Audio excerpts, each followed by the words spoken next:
হাসির রাজা, জ্ঞানের রাজা, রসিক রাজা। এবারে জন্মদিনে বড়ি বেগমকে চমকে দেওয়ার একটা উপায় বার করেছি। উজির, বলো তো দেখি কি উপায়? নবাবের সাজিশের হদিশ পাওয়া আমার বুদ্ধিতে নামুমকিন। বহুত বড়িয়া কোনো মতলব আছে। এবারে বেগমের জন্মদিনে বিরাট একটা উৎসব করব। সারা দেশ থেকে মহান মহান অতিথিদের নিয়ে আসা হবে।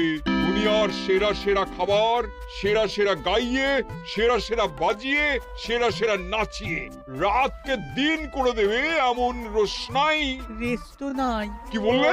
বহুত বড়িয়া আপনার সোচ, লেকিন মাফ করবেন হুজুর, রাজকোষের অবস্থা খুবই খারাপ। উৎসব করার মতো তো রেস্ট নাই জাহাপানা।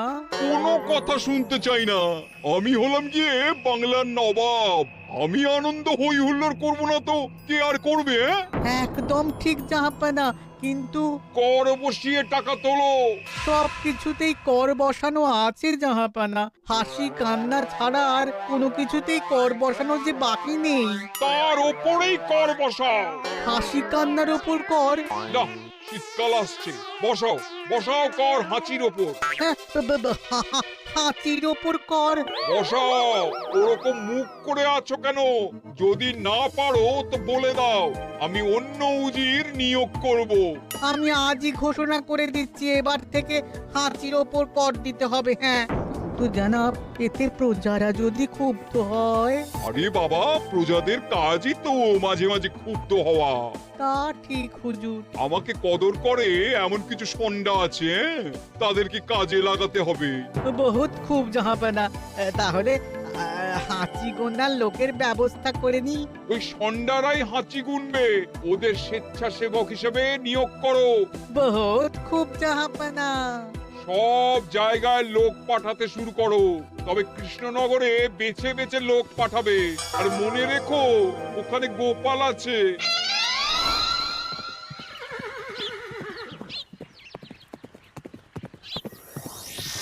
সব জায়গায় কর আদায়কারী পাঠিয়ে দেওয়া হয়েছে জাহাপানা। আপনার কথা মতো তাদের বলে দেওয়া হয়েছে যে আদায় হওয়া করের 10% তাদের বেতন হিসেবে দেওয়া হবে। সুতরাং কর আদায়ে কোনো ঢিলেমি হবে না।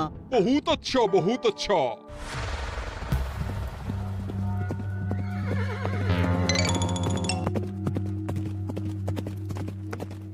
হ্যাঁ, তুমি ঠিক পড়েছো তো মন্ত্রী? হাঁচির উপরে কর?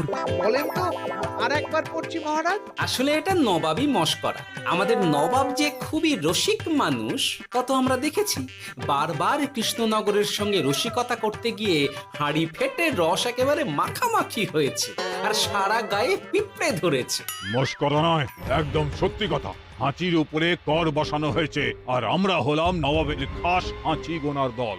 আমরা এই কৃষ্ণনগরে থিতু হয়ে বসলাম বটে। এবারে হাঁচি গুনবো আর মোহর আদায় করব। গোপাল, তুমি কি বলো?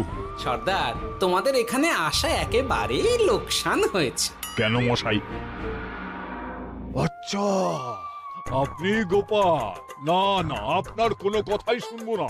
আমাদের পই পই করে বলে দেওয়া হয়েছে, গোপাল হইতে সাবধান। সর্দার, আমি তোমাকে সাবধান হতেই বলছিলাম। হাঁচি ধরতে গেলে তোমাদের খুব সতর্ক থাকতে হবে, কারণ এই কৃষ্ণনগরের বাসিন্দাদের শরীর স্বাস্থ্য এত ভালো যে এখানে কেউ হাঁচে না, কাশে না, ঢেকুর তোলে না, ইয়ে করে না। বলেন কি মশাই? এটা তো নবাবকে জানাতে হচ্ছে। যাও যাও, এক্ষুনি মুর্শিদাবাদে ফিরে গিয়ে নবাবকে জানাও। ওরে, কেউ এদের যাওয়ার ব্যবস্থা করে দে। ওই তো হেঁচেছে। হাঁচি এক, পুরো এক মোহর। হাঁচি দুই, দুই মোহর। আরে, এটা তো হাঁচির বাচ্চা, এটা তো ধরলে চলবে না। কেন? হাঁচি হলেই তো হলো। কি করব সর্দার? লিখবো? দেখ, একবার গুনে যখন ফেলেছি পুরো ছাড়তে পারবো না। আধমোহর লেখ।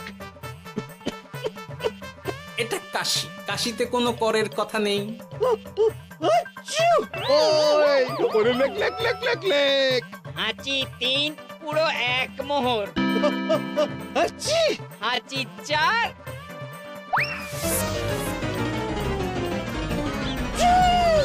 হাঁচি 5 লেখো।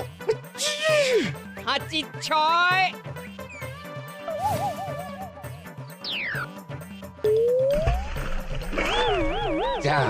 যা কি রে? শুনেছিলাম কৃষ্ণনগরের মন্ত্রীটা মাথা মোটা, প্রমাণ হয়ে গেল। জল থেকে উঠবে যখন ঠান্ডা লেগে হাঁচি তো আরো বাড়বে। জলে বুড়বুড়ি উঠছে, বেটা জলের তলায় তলায় হাঁটছে। হাঁচি 7, এখনো তো ফিরলো না, বেলা গড়িয়ে দুপুর হয়ে গেল। ভাববেন না রাজামশাই, আমরা যারা যারা এখানে এসেছি সবাই ধড়িবাজ লোক। মন্ত্রীর হাঁচি নিংড়ে নিয়ে ফিরবে। ছি ছি ছি ছি ছি ছি ছি ছি ছি। কি হলো গোপাল? আমরা কৃষ্ণনগরের প্রবাদ প্রতিম আতিথেয়তার অসম্মান করেছি মহারাজ। কেন? কিভাবে? কখন?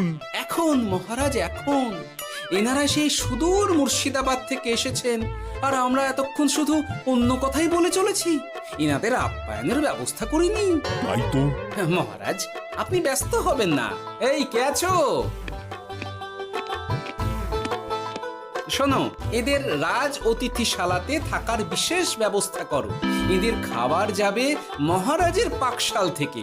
এদের সব সুবিধে অসুবিধে দেখার জন্য দাস দাসী নিযুক্ত থাকবে। চলো চলো। আরে দাঁড়াও সর্দার, হ্যাঁ বলুন। তোমাদের তো আবার গোপালের কথা শোনা বারণ। আমার ব্যবস্থায় বোধহয় তোমরা থাকবে না। বাদ দিন তো, আসলে ভয় ছিল আপনার বুদ্ধিকে, আর ভয় নেই। কেমন আগু পিছু বিচার না করেই বলে ফেললেন এখানে কেউ হাঁচে না। বুঝে গেছি, আসলে গোপাল হলো গল্প। চলো চলো, ও বড্ড খিদে পেয়েছে। প্রহরী, এই সর্দারের দলের বাকি লোকগুলো এলে এদেরকেও অতিথিশালায় নিয়ে যেও। হ্যাঁ, আচ্ছা। এ কি গোপাল, এই রক্তচোষাগুলোর জন্য তুমি রাজনিবাস আর রাজভোগের ব্যবস্থা করে দিলে? গোপাল কার পক্ষে মহারাজ? এতক্ষণ গোপালের সব কাজ তো কৃষ্ণনগরের বিপক্ষে গেল। বটেই তো, আমি মনে মনে গণনা করে দেখলাম গোপালের শুল যোগ শুরু হয়েছে। আগামী 1 যুগ ধরে গোপাল যেখানে থাকবে সেখানে রাহুর প্রকোপে দুঃখ দারিদ্র মহামারী একসঙ্গে এসে ধরা পড়বে। মহারাজ, গোপাল কখনো কৃষ্ণনগরের খারাপ ভাবেনি। সে যখন ওই রক্তচোষাদের রাজভোগে রাখার ব্যবস্থা করেছে, তখন বুঝতে হবে এর মধ্যে একটা ঘোরতর পেঁচ আছে। গোপালই তাহলে বলুক কি পেঁচ। মহারাজ, মানুষ বিলাসের সুযোগ পেলে কাজ ভুলে বিলাসেই ডুবে থাকে। কত সম্রাট মহাসম্রাট বিলাসিতায় ডুবে কত সাম্রাজ্য মহাসাম্রাজ্য ভেঙে টুকরো করেছে। এরা তো নবাবের পাঠানো কিছু মূর্খ বালক মাত্র মহারাজ। এদের রাজভোগে ডুবিয়ে দিলে হাঁচির কথা কি এদের মনে থাকবে?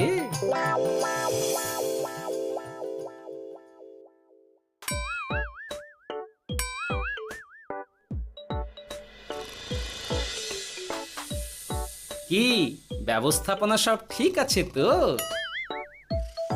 হ্যাঁ, খাসা ব্যবস্থা হয়েছে। আপনারা আমাদের অতিথি বলে কথা, আরাম করুন।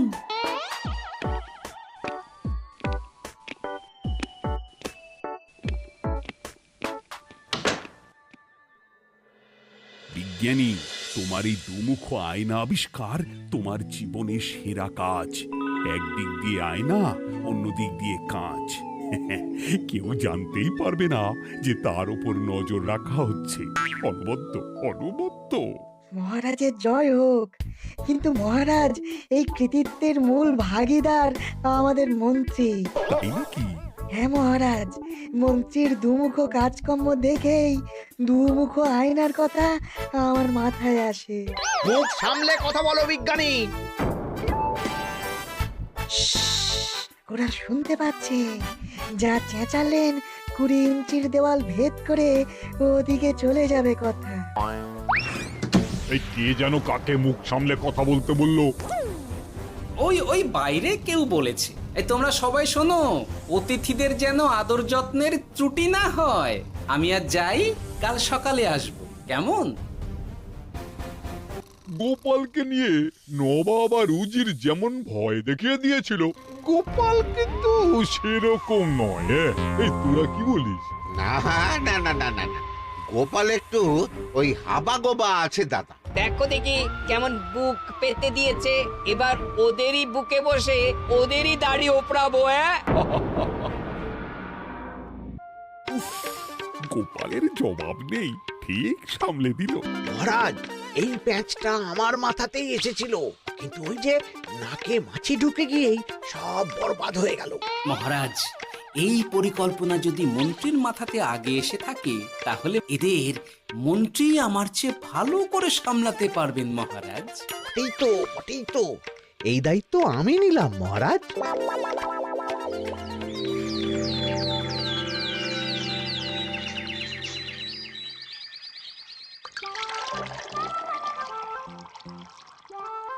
আহা, সকালে ঘুম থেকে উঠে এই রকম বেলের পানা যেন স্বর্গের অমৃত। আছে আছে, আরো আছে। পানীয়, খাদ্য, আরাম, আয়েশ, যত চাও তত পাবে। এ কি, আপনি গোপাল কোথায়? মহারাজ বিবেচনা করে দেখেছেন যে মহামান্য অতিথিদের পরিচর্যার ভার গোপালের মতো একজন ভাঁড়ের পক্ষে বহন করা সম্ভব নয়, তাই এই দায়িত্ব আমাকে দেওয়া হয়েছে। কিন্তু কোনো কিন্তু নেই সর্দার, আমি যে খানা পিনা নাচা গানা আমোদ আহ্লাদের ব্যবস্থা করেছি দেখে তুমি চমকে যাবে। দেখা নয় বিজ্ঞানী, এবার শুধু কাজের সময়। কাল মন্ত্রীর উপর ওদের ভার ছেড়ে দিয়ে কৃষ্ণনগরের যে সর্বনাশটি করেছো, কোনো কাজ করে আর সেটিকে সামলানো যাবে না। হ্যাঁ, আহা, তোমার দেখছি মন্ত্রীর উপরে একটুও আস্থা নেই। ঠিক কি প্যাচ করছো বলো তো? প্যাচের কথা পরে হবে, তোমাকে যত তাড়াতাড়ি সম্ভব হাঁচির ওষুধ আবিষ্কার করতে হবে। হাঁচির ওষুধ? হ্যাঁ, হাঁচির ওষুধ। ওভাবে দেখছো কি বন্ধু, তোমাদের কাজের সব দায়িত্ব এখন আমার কাঁধে।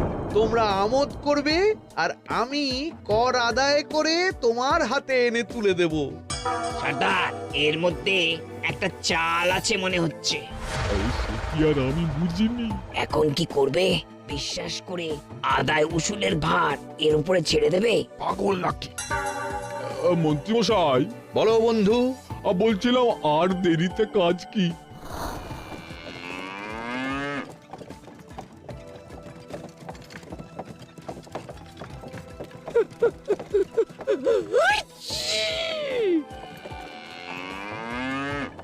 মন্ত্রী, লেখো হাঁচি এক।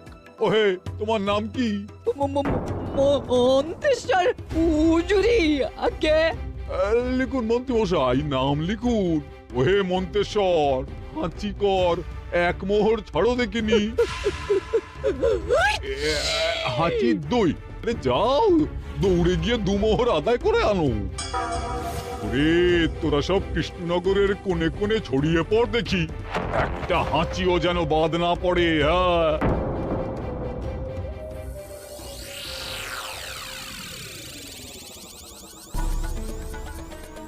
এটা হুজুরে আলা বর্ধমান, খাম্বাস এবং কৃষ্ণনগর থেকে। চমৎকার চমৎকার। তাহলে গোপাল কিছু করতে পারেনি, আমাদের যুব শক্তি কৃষ্ণনগরকে পুরো নিংড়ে নিয়ে আসছে। মহারাজ কৃষ্ণচন্দ্রের একটা আবেদন আছে জানাব। এই হাঁচি করের 30% যদি ওই রাজ্যকে দেওয়া যায়, তাহলে আদায় উসুল আরো ভালো হবে। ওরা বলেছে যে আপনি যদি 30% দেন, তাহলে কর আদায় একেবারে জান লড়িয়ে দেবে। মঞ্জুর মঞ্জুর। আর একটা আর্জি আছে হুজুর, কৃষ্ণচন্দ্র কদিন বাদে নবাবকে কৃষ্ণনগরে আমন্ত্রণ জানিয়েছে। কেন? কৃষ্ণনগরের নবাব এবং তার উন্নয়ন উপলক্ষে এক মহোৎসব হবে। সেই সঙ্গে শহরে থাকা ইংরেজদের কাছেও নবাবের সৈন্য বলের এবং নবাব ও কৃষ্ণনগরের মধ্যে পারস্পরিক ভ্রাতৃত্বের সম্পর্কের বার্তাও পৌঁছে দেয়া যাবে।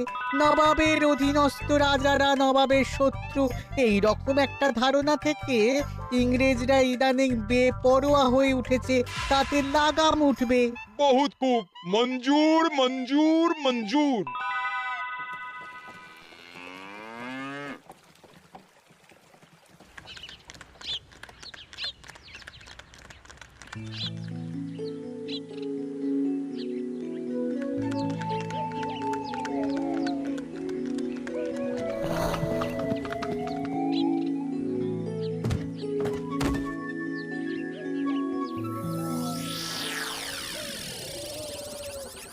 কি ব্যাপার গোপাল?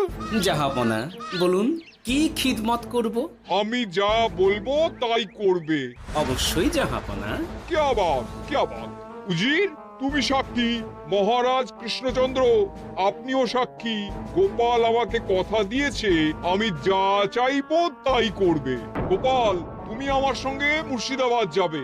এখন থেকে আমার দরবারের বিদূষক হিসেবে থাকবে, কেমন? ওরে ওরে ওরে ওরে ওরে, তোরা বাজনা বাজা, বাজনা বাজা। এখন থেকে গোপাল আর কৃষ্ণনগরের নয়, গোপাল মুর্শিদাবাদের। চলছে বাজা।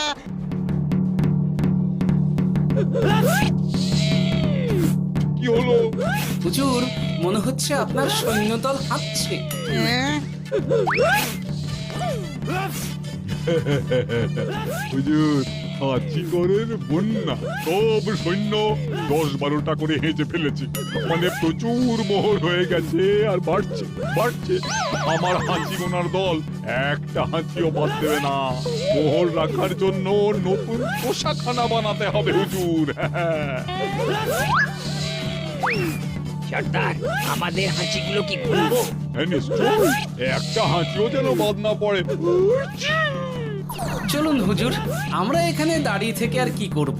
ওরা হাঁচুক আর হাঁচি গুনুক। চলুন নবাব বাহাদুর, আপনার জন্য কৃষ্ণনগরের রাজাতিথ্য অপেক্ষা করছে।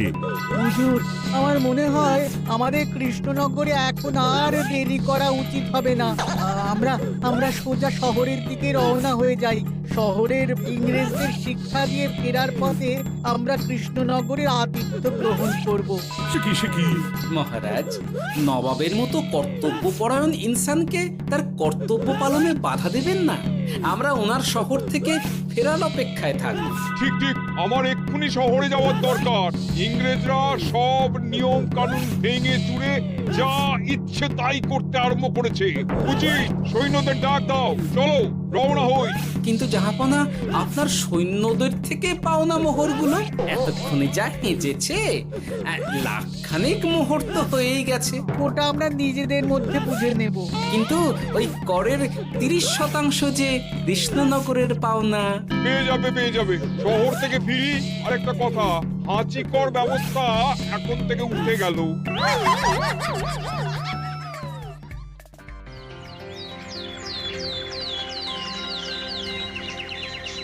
মহারাজ, কিভাবে গোপাল ভাঁড় মহাশয় নবাবের উন্মাদের মতো জারি করা ওই হাঁচিকর থেকে আমাদের সকলকে রক্ষা করেছেন তা আমরা সকলেই জানি। খাম্বাজের তরফ থেকে তাই গোপালকে সামান্য উপহার।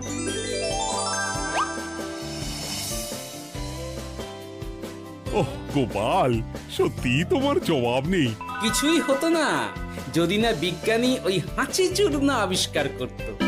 এই উপহারের অর্ধেক কিন্তু বিজ্ঞানী। সবই তো বুঝলাম, নবাবকে সৈন্য সহ নিমন্ত্রণ থেকে সৈন্যদলকে হাঁচি চূর্ণ মাখানো চাঁদোয়ার তলায় ঢোকানো পর্যন্ত। কিন্তু চাঁদোয়া থেকে হাঁচি চূর্ণ ঝরে পড়লো কি করে, সেটাই তো বুঝলাম না। এটা তুমি বলো বিজ্ঞানী। শব্দের বাতাসে কম্পন তৈরি হয়। গোপালের হাততালিতে আমার ঘরের শাড়ি থেকে হাঁচির জন্য ঝরে পড়েছিল। এখানে চাঁদোয়া থেকে ঝরে পড়েছিল বাজনার শব্দে। কি ব্যাপার বিজ্ঞানী, তুমি এখন ছেলে খেলা করছো? হাঁচির ওষুধ হয়ে গেছে। হয়ে গেছে? মূল উপাদান তামাক, গোলমরিচ আর আলকুশির গুঁড়ো। কাজ হবে? হাততালি দাও। হাইচ! কাজ হলো। ব্যাপারটা কি হলো? ওই শাড়িটাতে হাঁচি চূর্ণ মাখানো আছে, তোমার হাততালির শব্দের কম্পনে ঝরে ঝরে পড়েছে। একবার নাকের কাছে এলে পিঁপড়ে থেকে পিশাচ, হাঁচতেই হবে, হাঁচতে হবেই হবে। নবাব যদি বাজনা বাজাতে না বলতো। আমাদের বাজনদাররা তৈরি ছিল মহারাজ। যাক, সবই ভালোই ভালোই মিটে গেল। যার শেষ ভালো তার সব ভালো। ব্যাস, এখন শুধু একটাই কাজ বাকি।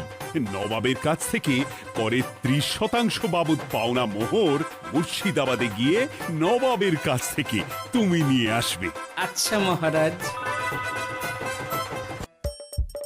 হাসির রাজা জ্ঞানের রাজা রসিক রাজা